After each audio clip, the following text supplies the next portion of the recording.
बिपरजॉय तूफान आया हुआ है और कैसे तबाही मचा रहा है ये आप सभी को पता है। लेकिन क्या आप जानते हैं कि थोड़े दिन बाद अब भारत के बहुत बड़े हिस्से में बाढ़ आएगी, उसके बाद सूखा पड़ जाएगा, फिर बहुत बड़े बड़े भूकंप आएंगे। वे आज से 3 महीने बाद दो देशों के अंदर युद्ध शुरू हो जाएगा। वे उससे ठीक 4 से 5 महीने बाद ईश्वरीय अवतार, जिसे हम सब कल्कि अवतार कहते हैं, वो धरती रक्षक के रूप में सामने आना शुरू कर देंगे और पृथ्वी पर जो तबाही मचने वाली है उससे वही धरती रक्षक के रूप में सभी पृथ्वीवासियों को बचा पाएंगे। अब आप लोग सोचेंगे कि ये सब मैं कैसे कह पा रहा हूँ कि आगे ये सब होगा। दरअसल एक संत हुए थे जिनका नाम था बाबा कृपाल दास जी। उन्होंने अपनी एक धार्मिक ग्रंथ लिखा था जिसके अंदर उन्होंने आने वाले समय को हूबहू उसके अंदर लिखा था, ऐसी मान्यता थी। शुरुआत में लोग इसके ऊपर यकीन नहीं कर रहे थे, तो बहुत सारे धार्मिक ग्रंथों की तरह यह ग्रंथ भी साइड में पड़ा हुआ था। लेकिन अचानक जैसे ही बिपरजॉय तूफान की खबर पूरे विश्व में फैलने लगी, खासकर भारत में, तभी लोगों का ध्यान इस धार्मिक ग्रंथ की ओर आकर्षित हो गया, क्योंकि इस धार्मिक ग्रंथ के अंदर एक भविष्यवाणी लिखी हुई थी जिसके अंदर आने वाले समय में क्या होगा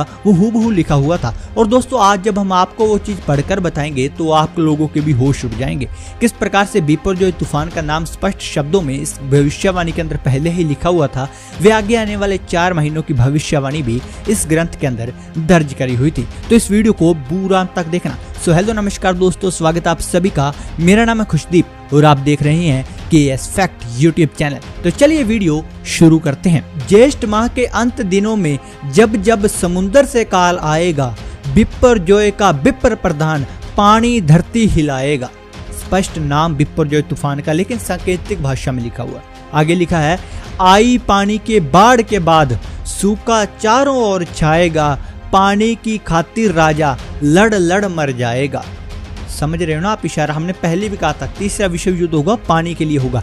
वो इस ओर भी ये भविष्यवाणी इशारा कर रही है। आगे सुनिए, आगे लिखा है, ज्येष्ठ में बाढ़, भाद्रपद में सूखा, अश्विनी में धरती हिलाएगा, कार्तिक में जंग छिड़ेगी, अंतक मच जाएगा।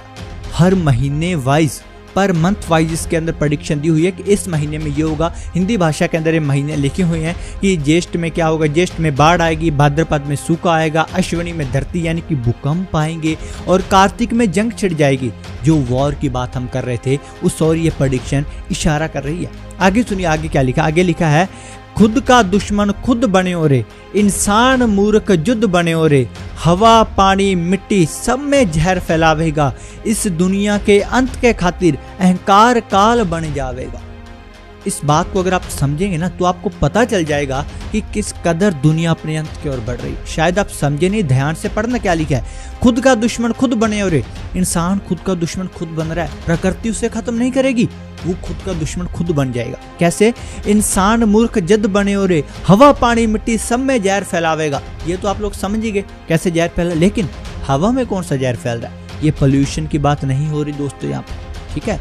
यहाँ पर केमिकल वॉर की बात हो रही है, यहाँ पे बायोकेमिकल वॉर की बात हो रही है। आप गूगल पे सर्च करना क्या चीज होती है बायोकेमिकल वॉर, और बहुत सारे साइंटिस्ट ने इस और इशारा भी करा है कि आने वाले समय में ऐसी चीजें सामने आएंगी। आगे सुनिए, आगे एक और लाइन बहुत खतरनाक लिखी है, इस दुनिया के अंत के खातिर अहंकार काल बन जावेगा। इंसान का अहंकार ही इस दुनिया के अंत का कारण बनेगा। दोस्तों हमने एक और भविष्यवाणी पढ़ी थी, उसके अंदर लिखा था कि अगर इस दुनिया का अंत होता है या बहुत बड़ी महाप्रलय आती है तो उसमें बहुत बड़ा योगदान इंसान का होगा, इंसान के अहंकार का होगा। और वही चीज इस भविष्यवाणी के अंदर भी हूबहू लिखी गई है। आगे सुनिए, आगे क्या लिखा। आगे लिखा है, मौत का डर, लाशों का हड़, जिंदा बचने की रड़ में धरती रक्षक ही काम आवेगा। कल्कि अवतार का नाम सुना होगा ना, असुर मूवी भी बनी है, कल्कि, ये आप तो बहुत फैमिलियर हो गए होंगे आप लोग इस वर्ड से। उसको धरती रक्षक कहकर यहाँ पे संबोधित किया गया। धरती रक्षक का मतलब आप लोग जानते हैं, जो पूरी धरती की रक्षा करता है। सिर्फ एक पर्टिकुलर धर्म को यहाँ पर मत लेके देखना आप लोग, ठीक है? फिर से सुन लो, मौत का डर, लाशों का हड़, जिंदा बचने की रड़ में धरती रक्षक ही काम आवेगा। अहंकार में डूबी दुनिया की प्रेम का पाठ पढ़ावेगा। अहंकार में डूबी दुनिया को प्रेम का पाठ पढ़ावेगा। साफ पानी, साफ हवा, मिट्टी का जहर मुकावेगा। यानी कि तब तक सब पोल्यूटेड हो चुका होगा। ये सब चीजें खत्म करके कल्कि अवतार, जिसे हम कहते हैं धरती रक्षक, जिसे यहाँ पर कहा जा रहा है, वो इस पृथ्वी को इंसानों के रहने लायक बनाएगा। यानी कि वो सोशल वर्क भी करेगा, सिर्फ जादू चमत्कार या लड़ाइयाँ ही नहीं करेंगे कल्कि अवतार, ये आप याद रखना। आगे सुनिए, आगे क्या लिखा है, प्रभु की दुनिया को प्रभु ही धरती रक्षक बन के बचावेगा। ठीक है, ये जो ईश्वर ने दुनिया साजी है, ईश्वर स्वयं धरती रक्षक बन के इस पृथ्वी पर आएंगे और वही इस दुनिया को बचा पाएंगे। आगे सुनिए क्या लिखा है। लंबी दाढ़ी, सुंदर चेहरा, देखने वाला मनमोहित हो जाएगा। यहाँ पर धरती रक्षक की बात की जा रही है कि जिसे हम कल की अवतार कहते हैं, जिसे हम ईश्वरीय अवतार कहते हैं, जो माना जाता है कलयुग अंत में आएंगे। आखिर वो दिखते कैसे होंगे, उनका रूप रंग कैसा होगा, चेहरा कैसा होगा, उसकी पहचान बताई गई है। सुन लीजिए, लंबी दाढ़ी, सुंदर चेहरा, देखने वाला मनमोहित हो जाएगा। उसकी लंबी दाढ़ी होगी, चेहरा इतना सुंदर होगा कि देखने वाला मनमोहित हो जाएगा।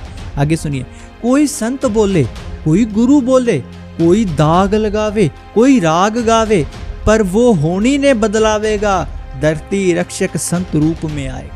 बाकी सब चीजें तो यहाँ पर सिंपल बताई गई हैं कि हाँ भी उन्हें कोई संत बोले, लेकिन एक चीज सुनना, जो होने को बदलावेगा। इस बात का मतलब अभी बताता हूँ, पहले ऊपर वाली समझ लो। कोई संत बोले, कोई गुरु बोले, यानी कोई कहेगा कोई संत है, कोई बोले गुरु, यानी कि आप लोग देखना कई बार ऐसा होता है कि जो ईश्वरीय अवतार आते हैं वो एक संत के रूप में आते हैं या वो एक योद्धा के रूप में आते हैं, लेकिन बहुत कम ऐसा होता है कि वो गुरु के रूप में भी आए, है ना, क्योंकि उनके आगे शिष्य एज ए गुरु रूप में आए। लेकिन इस बार जो ईश्वरीय अवतार की बात करेंगे वो गुरु रूप में आएंगे। ये स्पष्ट शब्दों में लिखा गया, इसलिए लिखा कोई संत बोले, कोई गुरु बोले, कोई दाग लगावेगा। नास्ट्राडामस की एक भविष्यवाणी जिसके ऊपर लिखा था कि जो कल के अवतार होंगे ना, उसके ऊपर बहुत बड़ा दाग लगेगा, उन्हें जेल होगी, इस प्रकार की बातें, यानी बहुत बड़ा कलंक का उन्हें सामना करना पड़ेगा। और ये हर बार होता है, ये एक बार नहीं है। जब जब भी युग परिवर्तन होता है तब उस समय जो भी ईश्वरीय अवतार होते हैं उनके ऊपर बहुत बड़ा कलंक लगता ही लगता है। ठीक है, आप श्री राम जी को ले, उन्हें कितनी यातनाएं सहनी पड़ी। माता सीता, है ना, भगवान श्री राम की पत्नी, उनके ऊपर कितना बड़ा आरोप, कितना बड़ा कलंक लगाने का प्रयास समाज ने करा। श्री कृष्ण, उनके ऊपर कितना बड़ा कलंक लगाने का, और आज तक भी कई जो मूर्ख लोग जिन्हें नहीं पता वो आज तक कलंक लगा देते कि श्री कृष्ण जी तो ऐसे थे वैसे थे, उनके ऊपर कलंक लग रहा है। हर बार ये चीज होती है, यातनाएं सहनी पड़ती हैं ईश्वरीय अवतार को जब जब भी वो युग परिवर्तन करने आते हैं। वही चीज लिखी आगे, पर वो होनी ने बदलावेगा, नियति को कोई नहीं बदल सकता स्वयं ईश्वर के अलावा। नियति ने तय करा हुआ है कि इस समय पृथ्वी का अंत होगा, इस समय महाप्रलय आएगी, सब कुछ समाप्त हो जाएगा, क्योंकि पता था कि ऐसे ऐसे इंसान बदल जाएगा, इतना पापी हो जाएगा कि इस हद तक गिर जाएगा।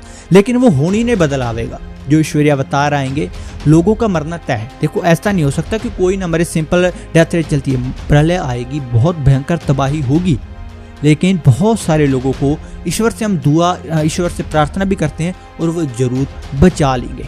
धरती रक्षक संत रूप में आवेगा, इस बात का मतलब तो आप लोग बहुत ही बेहतर तरीके से समझ चुके होंगे। दोस्तों, इस धार्मिक ग्रंथ के अंदर ना और भी ऐसी 2-3 प्रेडिक्शन थी जो शायद इस वीडियो अब ज़्यादा लंबी हो जाएगी शेयर करने में। अगर आप लोग और इस ग्रंथ की प्रेडिक्शन सुनना चाहते हैं तो कमेंट करके बता दीजिए। और कैसी लगी आज की वीडियो कमेंट करके बताएं। आशा करते हैं आपको वीडियो पसंद आई होगी। मिलते हैं नेक्स्ट वीडियो में, तब तक के लिए रब रखा।